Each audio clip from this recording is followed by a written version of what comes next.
Olá, bem-vindo ao Hiperlinkados, mais uma vez aqui com você para estudar a Palavra de Deus. E agora, nesta semana, nós vamos falar de reforma. Semana passada a gente falou de reavivamento, hoje vamos falar de reforma e é um prazer ter você aqui conosco mais uma vez. Certo, Diego? Certo, Júnior. Só para lembrar, não esqueça das nossas redes sociais, você vai ter conteúdo exclusivo acessando os nossos canais, lá você pode fazer perguntas, lá você pode interagir com a gente, deixar seu recado, deixar seu comentário, dizer o que você está achando do programa.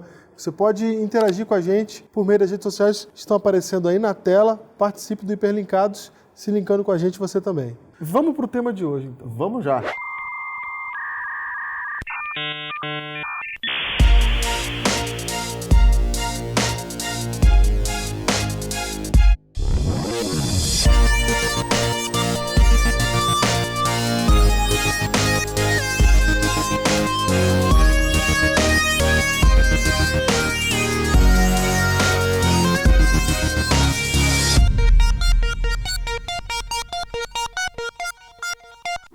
Continuando da onde a gente parou, reavivamento e reforma. E agora a gente vai para reforma. Você sabe, Diego, que reforma sempre dá trabalho. Tem transtorno, tem entulho, tem bagunça.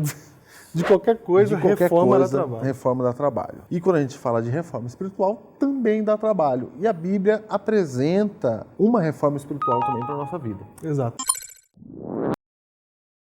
Na semana passada nós vimos que a Bíblia se utiliza de várias metáforas para falar de assuntos profundos e explicar verdades eternas. Essa semana nós estamos estudando o assunto da reforma e há uma metáfora que a Bíblia utiliza no livro de Jeremias, capítulo 18, nos versos 1 em diante. É a metáfora do vaso e do oleiro.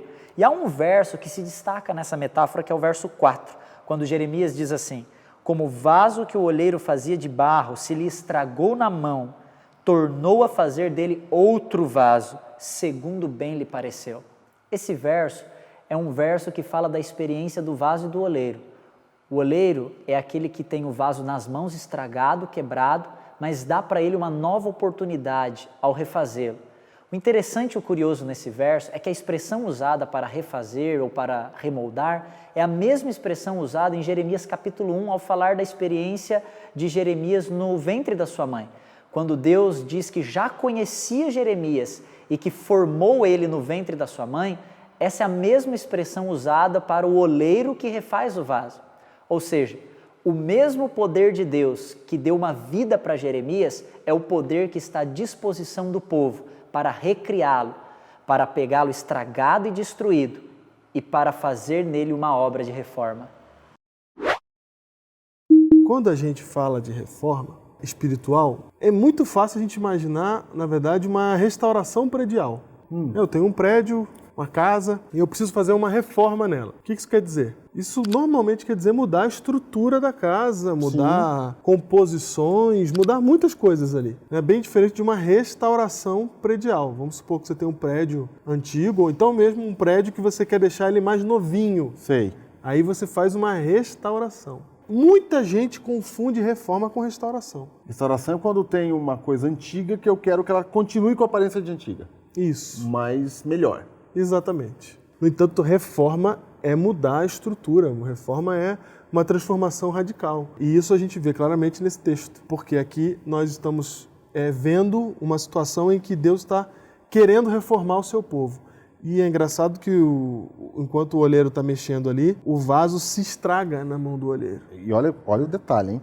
O vaso estraga na mão do oleiro. Isso é muito interessante mesmo. Ou seja, Deus não está segurando a gente? Isso. Quebra, às vezes a gente quebra, né? A gente quebra. A gente quebra. Você estragou. vê que essa é uma ação do vaso e não da mão do oleiro. Isso, a gente quebra. Mas a gente quebra onde? Na mão do oleiro. Na mão do oleiro. É possível, então, quebrar na mão do oleiro? É possível quebrar na mão do oleiro. É possível, Júnior, uma igreja que seja de Deus, de verdade de Deus, ela cometa erros? É possível, claro que é possível. Somos seres humanos e É cometemos possível erros. que os escolhidos de Deus para uma missão façam coisas erradas? É possível. A Bíblia está dizendo isso o tempo todo pra gente, né? Exatamente. O povo de Israel foi escolhido por Deus. E o tempo todo... O tempo todo se quebrava na mão do olheiro. Toda hora. Toda hora.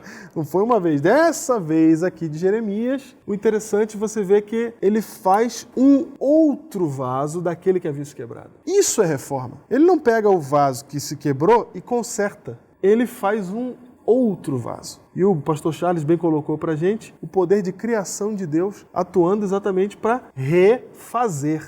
Não é restaurar, é refazer. Então, Diego, você está me dizendo que reforma é algo profundo, lá dentro, na estrutura. Que muda a estrutura. Eu estou falando isso para você porque muitas vezes, quando falamos de reforma, nós pensamos, como você falou, em coisas que não são reformas bíblicas. Isso. A maioria das vezes a gente pensa em coisas exteriores. Né? A gente pensa em formas. Pensa, vamos fazer uma reforma na igreja. Você precisa de reforma. Não reforma estrutural, né? Reforma espiritual.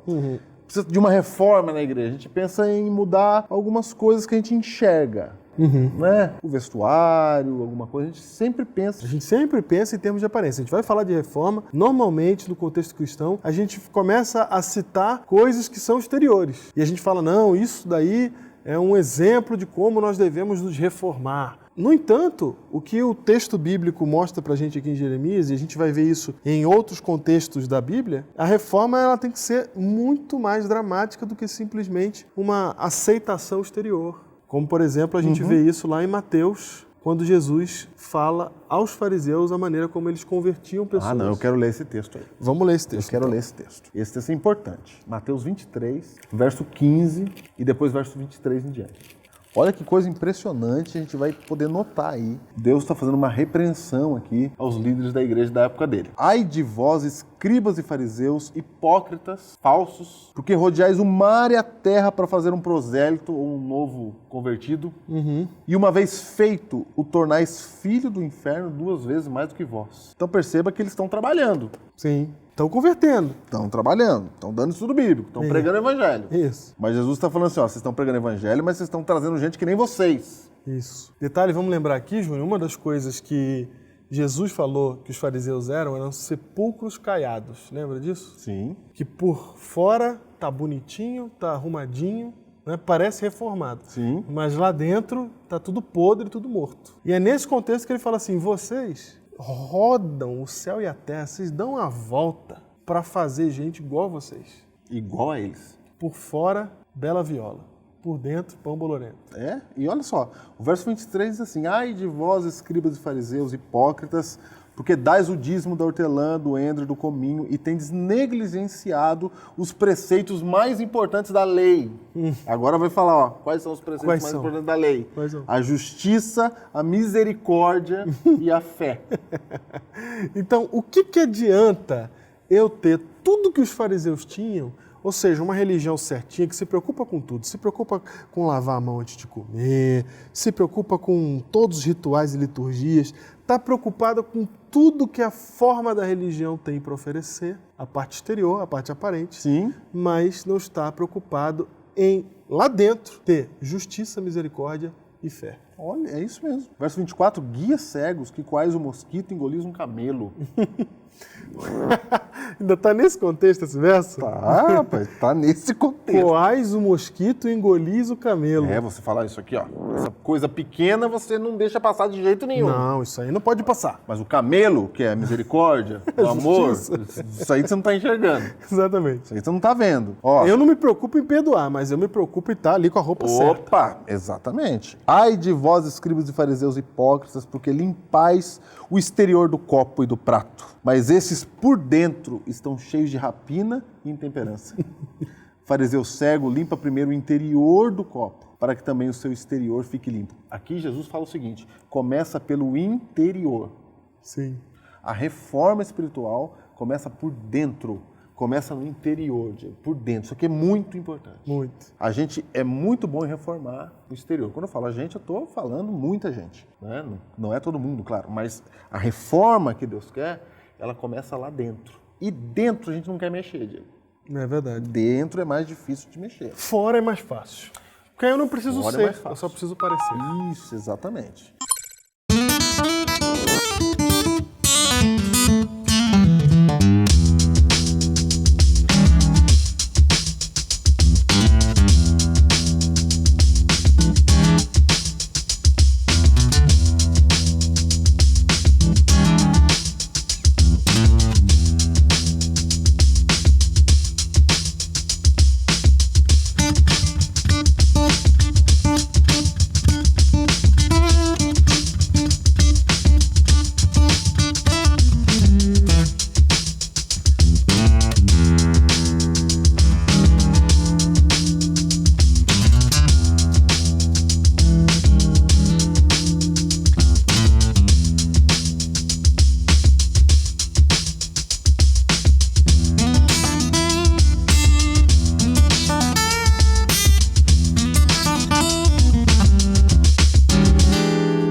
a gente não quer mexer. Dentro a gente não quer tocar nesse assunto. Dentro dói, é difícil, tem que mudar. Não, eu mudo por fora e pronto.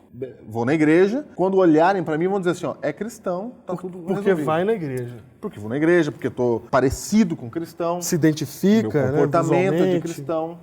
Mas lá dentro é que Cristo está mandando reformar. Exato. Começa pela parte de dentro do copo. E isso está escrito. É bem claro isso. Então, quem está falando isso não somos nós. Não é uma ideia que eu e o Júnior aqui a gente está falando.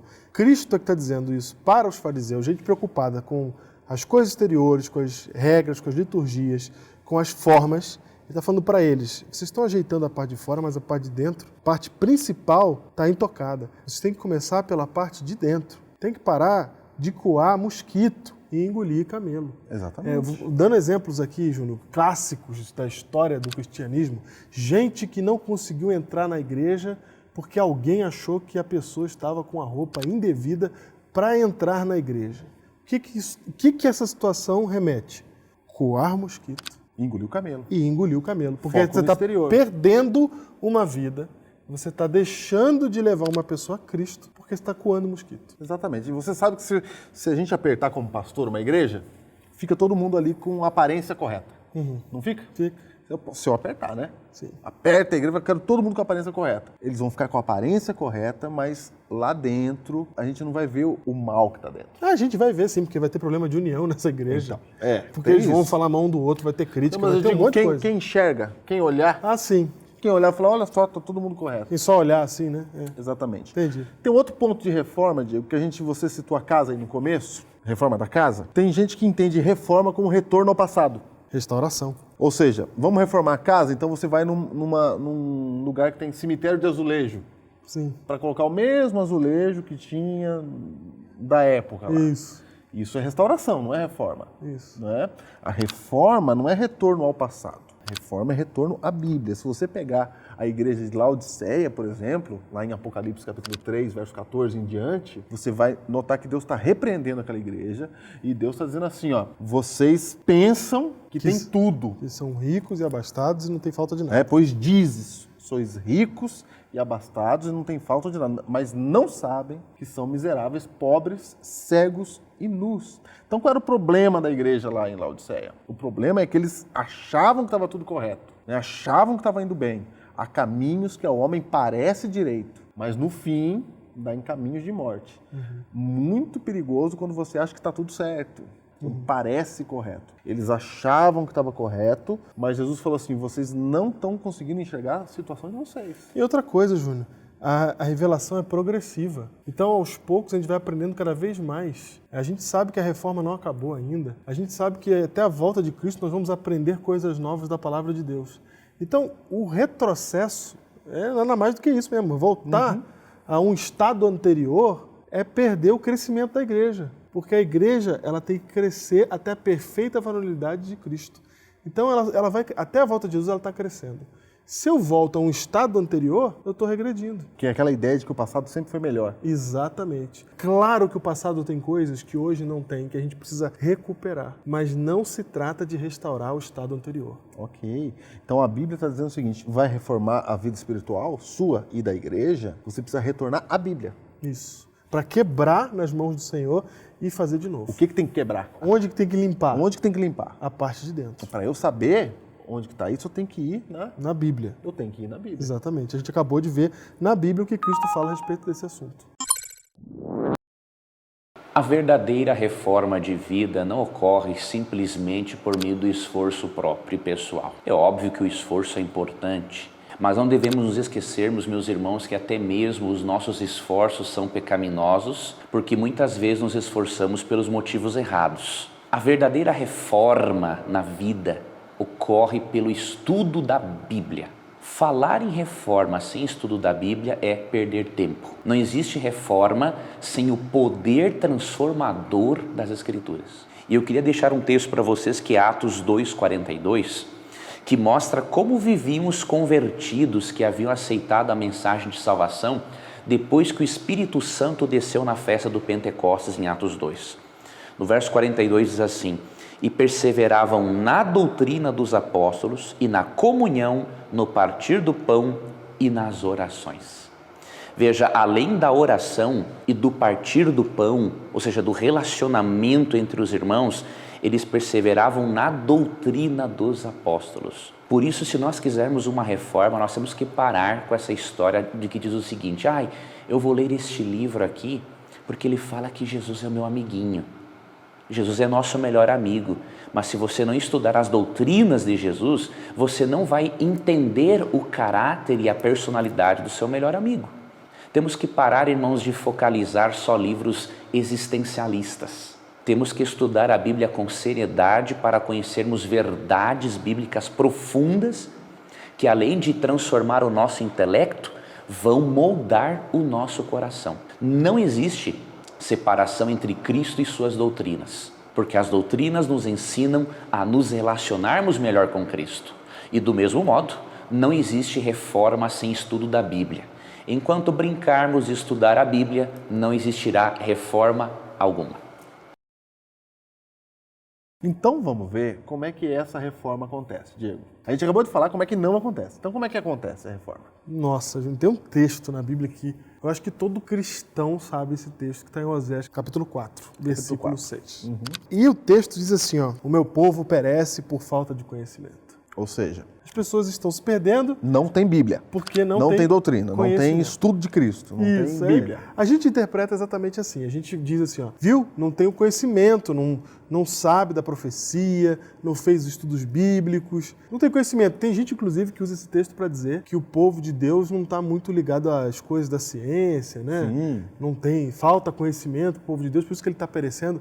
Gente, o texto não está falando disso. E eu sei que agora, para um monte de pessoas que está acostumado a usar esse texto e ler esse texto dessa maneira, vai ser um choque. Mas olha para o contexto. No capítulo 4, mesmo capítulo, alguns versos antes, no verso 1, ele diz exatamente que conhecimento ele está se referindo. Olha aí. Ele fala assim, ouvi a palavra do Senhor, vós, filhos de Israel, porque o Senhor tem uma contenda com os habitantes da terra. Então Deus tem um problema com os habitantes da terra. Deus está bravo. Tem um problema. Tem que resolver aqui um problema. Qual que é o problema que Deus tem com os habitantes da terra? O problema é que nela, na terra, não há verdade, nem amor, nem conhecimento de Deus.